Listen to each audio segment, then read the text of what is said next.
maybe in the 2020 timeframe. So, yeah, I think that's certainly on the table, and I wouldn't mind having it if we were going to do it right. So, sorry, to follow up on that, then it would seem to make sense that the winter watch component would tag along with that, wouldn't it? Yeah, and I think winter's actually likely to lead that process because the flash flood watch is a little bit more complicated because you got involvement with the RFCs, the new National Water Center, so there's still some roles and responsibilities to shake out of all that. And not to mention that Louis loves winter, so a lot of times, though, it kind of trickles down to rainfall later. But. So, just one more thing. So from a communications perspective, this has obviously been thought about at the WPC level and likely at the regional level. You need to tell people. That's my word of advice. Need to tell people. You write down notes, Patrick, and then need to tell people in the field. That Broadcasters in the field that at some point. But it's not at some point. It's a thought that's being explored. Well, you mentioned 2020, so that would go through the PMO office. If we're going to be doing any kind of things like that, we'd go through the program management office, and their 2020 plan is not out there yet.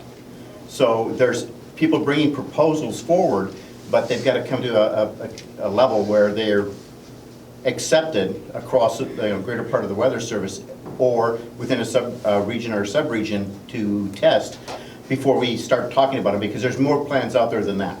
There's more discussions that are happening, and we don't want to communicate stuff that isn't agreed upon at any point yet. I get that, but I think there might be more impetus to really push that collaboration if people know that that's something being looked at. Can I offer the other side is, that's future collaboration. Let's focus on current collaboration. Right now, in getting our WFOs into current construct to get watches and warnings out in sequence, are in concert. When we get I'll call it the polka dot effect, where we can have somebody put out that watch or that warning, and they're a day ahead of everyone else around them. With that lack of collaboration, that's where we get a lot of questions in our current level. And I know we'd like to look forward and know where we're all going, but that's the distance when we have the opportunity to focus on what we can do now in our sphere of control. Okay.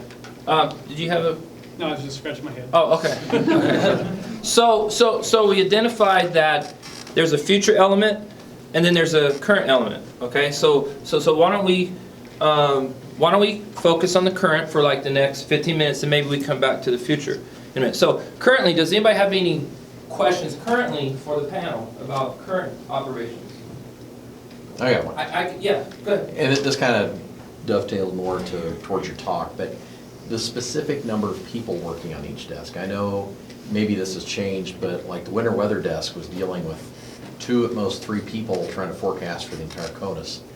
And the talk of, well, this was really designed for guidance, but now it's being brought in to a finer scale. It's probably one of the larger frustrations, it seems like both sides have, is the FO level expecting mesoscale details, yet you've got 2, 3 people trying to cover the entire CONUS and do not have time to dig into the small, where's that mesoscale band going to be on the back edge of the trowel? Has that changed? Are there still challenges with trying to forecast? Are there scaling issues? Yeah, and I don't know that we'll ever get entirely away from scaling issues. What we had done up until very recently is we relied on sophisticated post-processing to downscale to provide those, because it's impossible for, like you say, a couple of people working on the CONUS. Is it still 2 people on the winter weather desk? Well, no, there's, on any given shift, you've got 2 QPF forecasters, so they're handling the day 1 to 3 time frame, and they feed the rainfall over to the winter desk, which is 1 person. That's what I said, it was QPF plus the 1 winter weather desk. Yeah, so you've got those 3 people are involved in crafting the forecast. But I think really what we needed to do all along was design a system in which the large-scale expertise at WPC would do its thing, but then you're free at the local level to enhance those details in a local mesoscale band or a mountaintop or whatever it may be. If the desire is for WPC to be able to do that, well, then we need a lot of development work. Yeah. Right, so I think what we've found, though, in hosting the winter calls over the course of a few years was that we got the culture kind of steered away from those county or city level questions towards what's the big picture message that we then turn around and get to the media, or that we put in our key message documents for storms. So yeah, our focus is not still those really fine details. But I think that we should be able to say something about them in terms of, well, which models, which even high-risk models do we prefer, or what's the most likely scenario. We have those kind of conversations. Okay. And just to, like John here, I'm going to get another question to it, or comment, that we understand the limitations with scales at WPC. The frustration that we get into is the limits of which we can add the fine scale stuff, because there's a stronger desire to have, absolute complete matching forecasts. And so then, whether it's a temporal or spatial issue that's off, we're not able to do that because there's a desire that we need to match your forecast. And so I sense a lot of frustrations at times between the FO level versus WPC. And at no fault of either side, it's just we've got these two different separate levels at which it's hard. I don't know, maybe I'm speaking off the side here, but I sense that a lot from my forecasters, is that we're at two different scales of predictability, yet we have to match, and so we lose a lot on both sides. Okay, well, let me spin off this. And this would be for Scott and Patrick. Perception is SPC and us, we work really well together. The system works pretty well. Would y'all all say, everybody agree with that? The way SPC and all that, we work really good. So my question to you, Patrick, is how can we replicate that between WPC and the field offices? And forgive me, I'm different. I don't know all the details you're talking about. I'm just looking at basic brass tacks. What is it going to take, and think about the green hat or yellow hat, whatever this is, what's it going to take to simulate the same thing that SPC has with the field offices? Is it possible, and do we have to do something outside the box to where you guys can have that same perception, that same credibility that SPC has? How can we achieve that? Yeah, that's a great question. And hopefully I'm right in saying I perceive that we have a credibility and a respectability, but I think the details of the game, so to speak, for us are more complicated. We do a lot more things that are kind of direct, one-to-one, same thing that WFO does in producing precip forecasts. We don't have a component that's just ours, which is actually what we're trying to create for the winter program as an outlook product, which doesn't exist on a national scale right now. So I think what can help is better defining what the goal is. So there's this perception, right, that we need to, at the end of the day, have an identical QPF or an identical snow swath. Well, if that's the goal, then we need to all agree to that and design to it. I don't know that that's ever really been put in words in writing, somewhere that's the goal for collaboration. I feel a lot of times like let's just make things look good enough to where the message is not inconsistent. The words that are coming out of the office are not inconsistent with either WPC's forecast or your local grid. Does that sound? Yeah. I had one question for you, Patrick. I know you guys have GFE, isn't that correct? Right. And so, can you see the WFO's QPF in those grids? I know you can see your own, but can you see the WFO's QPF? Yes, we can. Yes, we have an ISC mode. So, yeah, I'm glad you brought that up. We have been producing our QPF in GFE since April of this year. We don't yet have it on the winter desk to do ice and snow and GFE.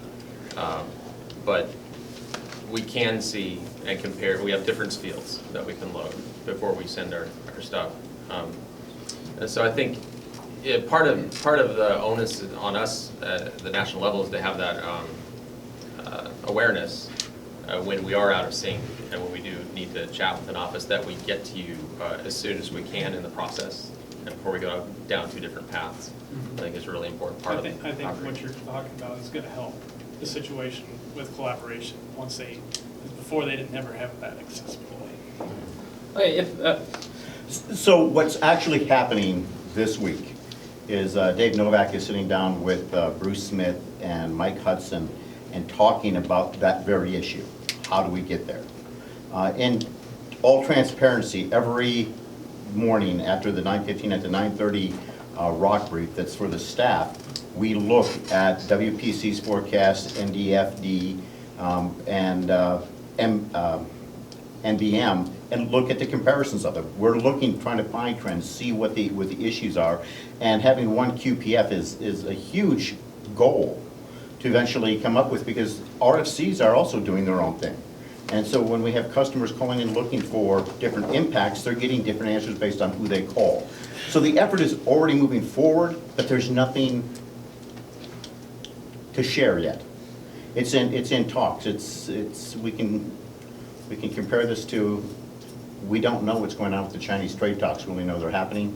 That's kind of where we are right now, is we know that we're having talks to figure out how to do QPF better and other things. But the direct collaboration that's happening and the number of calls we're having with WPC, with multiple offices, has gone up significantly. Chris, I mean, a factor of 10, that even in the past year in my mind, on the amount of collaboration we're doing to try to get some of those things answered. And we're not to the automatic electronic phase yet, because they've just joined GFE in April. We just all went to the same starting point of NBM. I think the biggest change in the volume of collaboration is in that medium range, where we're starting to see with the models coming into better agreement with, hey, 5-6 days out, we've got a big event coming. We're actually trying to be proactive and start to talk about the messaging phase, not necessarily the nitty-gritty forecasting QPF details, but we're involved with WPC and trying to bring through the rock the okay. For the sake of time, we're going to start moving it forward. So Brian, what's your?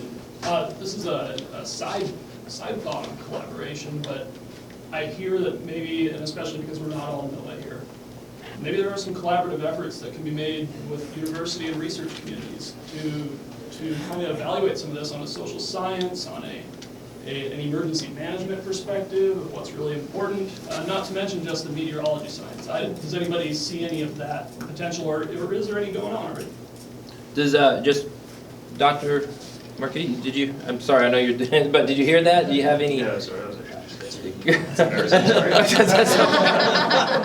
Is there possible, and you guys from Wyoming too, and Melissa from Arizona State, is it possible what Brian said? Is there maybe a collaboration piece that using the universities that can maybe help us collaborate what we're talking? Is that what you're essentially asking, right? I mean, maybe there is room for research on this or similar topics from a meteorological standpoint or from an operational standpoint. There's two different sides of it. Have y'all?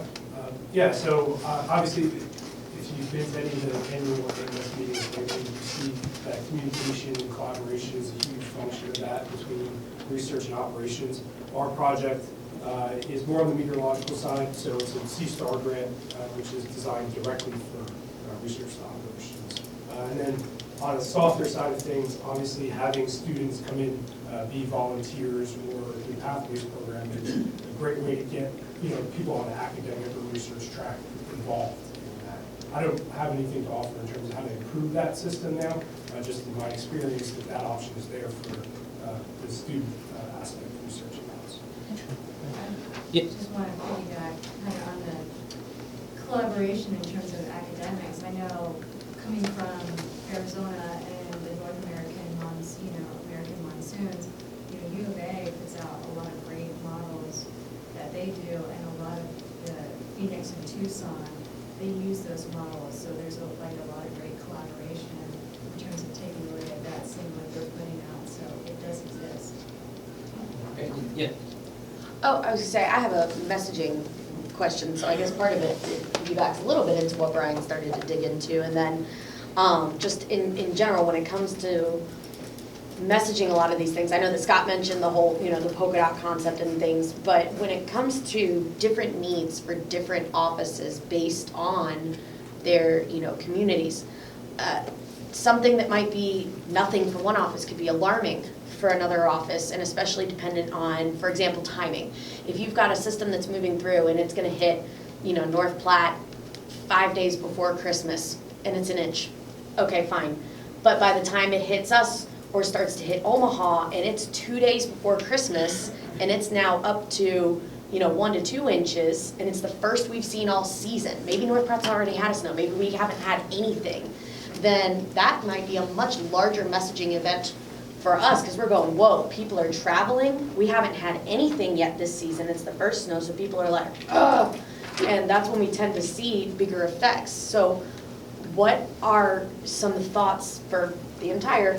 Well, hold on. I'm gonna spin that. I'm gonna take some and expand on that, because I'm an equal opportunist, and we have 3 panel members that haven't spoke at all yet. That's why I said So the I'm panel. gonna look on the local area, and I'm gonna pick on my friend, because we're always jabbing each other, Jessie. With what she said, at a local level, what would you do in that situation? What would you do? So what would I do with, so to get your question, make sure I understand it.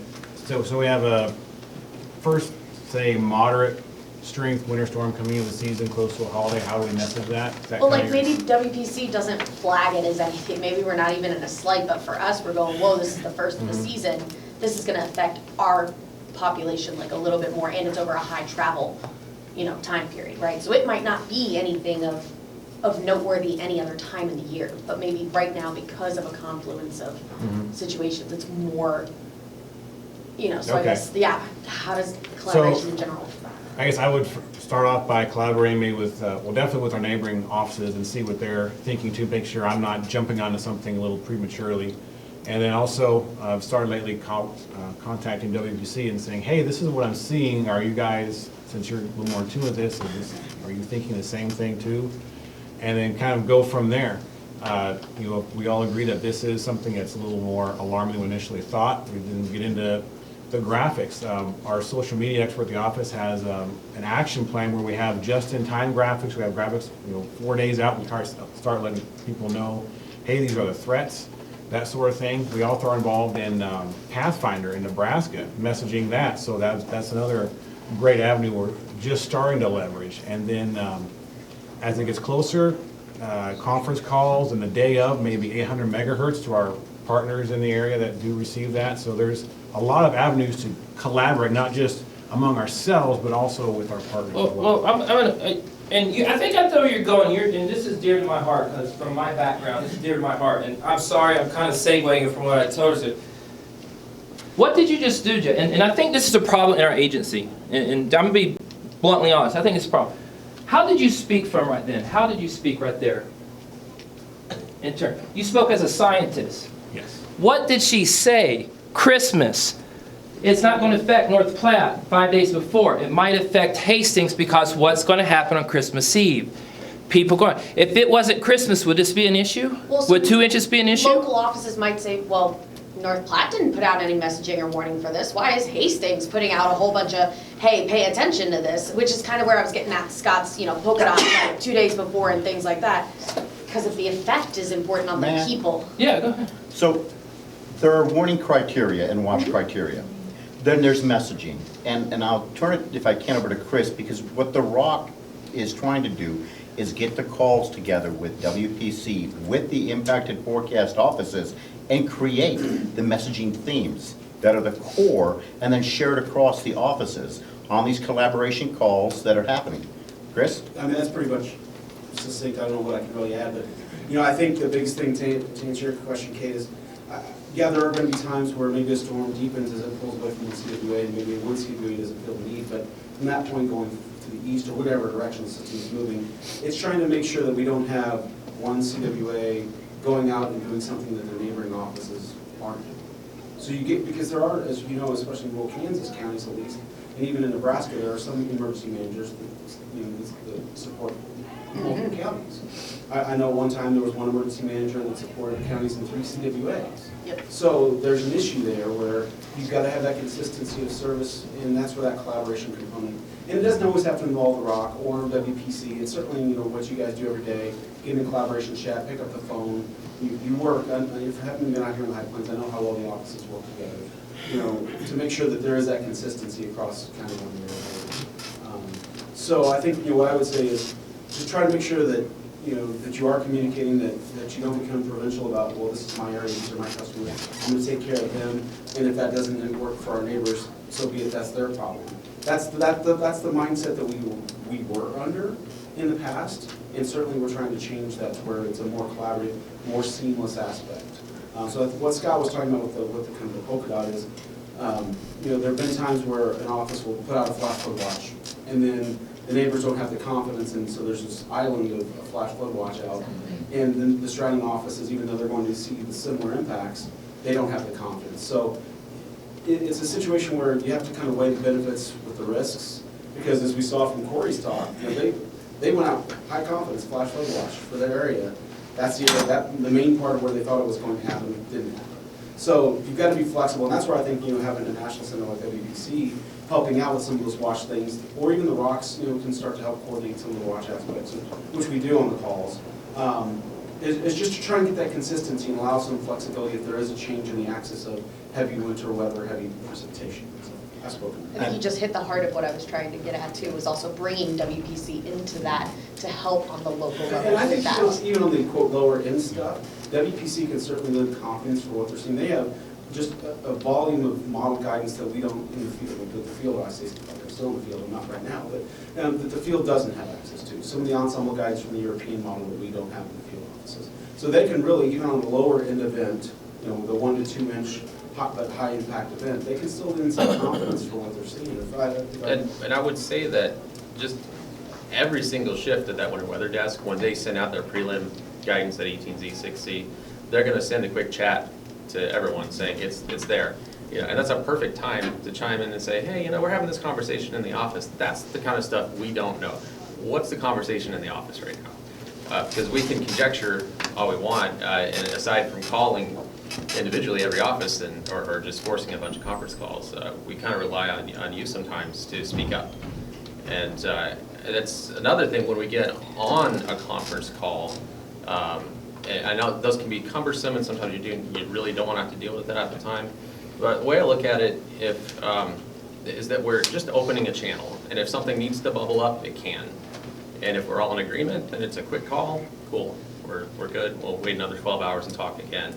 But I think maybe sometimes we need to, at WPC and just maybe at the ROCs in general, be more encouraging and welcoming of input and foster a collaboration call in which people feel free to speak. We've kind of seen a change in that on the Hurricane Center calls, because we now have video teleconferencing with them, and I think everybody's a little bit more relaxed just because we know that person. It's not just a random voice and dead air in between. So yeah, anyway. Would you say you'd like to hear from us more then? Well, we got one more question, and we're going to wrap it up. Yes. This is kind of the opposite of collaboration, but you're talking about there's 4 different QPF forecasts. Is that we're at a minimum, I'm assuming, that we're trying to collaborate. Is there talk of reducing the collaboration by reducing the number? I mean, why are we doing 4 separate ones? And is that the best option for all of the customers, or is there talk of that? Because that's stuff that we talk about in the floor. Yes, there is. That's part of the reason why WPC and Central Region are both on NBM right now, is trying to minimize and get that common starting point. So we're not working from 40 different points trying to come to one. We're starting at one and then trying to figure out where it goes best. And I don't remember what storm it was, but from North Dakota down through Illinois, Indiana, there was a winter series of storms and watches that went together with such perfection overnight that it was the epitome, and I think we figured out the access between WPC and NDFD was less than 50 miles. I mean, it was that kind of collaboration that goes through when we do it, and we're doing everything we can, but we're guilty here that we're not messaging everything that's happening because we're walking, and I don't want to get in the same situation where I was the last week of December, and every day I got on the 9:15 call and gave different guidance on what was happening with our furlough activities. I don't want to cause that creation and do a windshield wiper back and forth. Here's what's happening. Oh, no, here's what's happening. We want to get agreements in place. We want to get discussion going and share it as it's developed. So there's going to be a lot happening in the next couple of months as Dave and Mike and Bruce finish their conversation and work up a plan on how do we manage QPF, hopefully starting this fall. Yeah, I'll close with this. This is, I consider myself an outsider, and I was listening to everybody, and I think to me, when it comes to collaboration, I'm not hearing one element, and that's customer. End result is our number one ticket, our number one thing, that our currency is credibility. And when you have the polka dot and all that stuff, you lose credibility, and that's what we can't control. And just to give you a little story, Scott, and he might understand this. We were in the Gulf on the Carl Vinson. Planes go off, the posts drop bombs, but they don't drop bombs. They cannot land on a carrier with bombs, so they have to go in the Gulf and they drop bombs. Millions of dollars. We couldn't figure out why. We give them forecasts.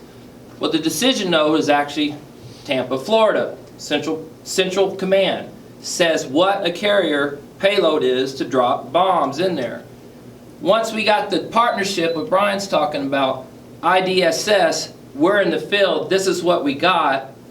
They knew, they got the recommendation, they started making the right payload decisions, and then we were able to be effective. Well, let's take that over to the civilian sector. Our EMs, our partners, our public people. Smo Joe looks on the website, sees the polka dots. Is he going to want to come back to our website? And I think there's also internal customers too. We're all our each customers too that we just talked about today. We have to solve that too. But remember, there's that balance. That's just Brian Warren's view on it. But to me, I've always believed credibility is our currency. And if we lose our credibility, it takes so much effort to get it back. So I hope y'all enjoyed this. I would love for this to continue somewhere offline. I think if the office want to get together something, maybe continue this, maybe Regent can host something like this. So because it's probably something we really need to get together and discuss all aspects. Maybe use this sixth thinking hat to actually help solve this issue. And I don't think it's that hard. I think we got the foundation. I just think it's just some fine tuning. And because I've been 5 years, I've seen the improvement. I think we just continue to improve it. Well, we are a little bit behind. We'll go ahead and take 5 minutes, and then we'll start with the next presentations and we'll go from there.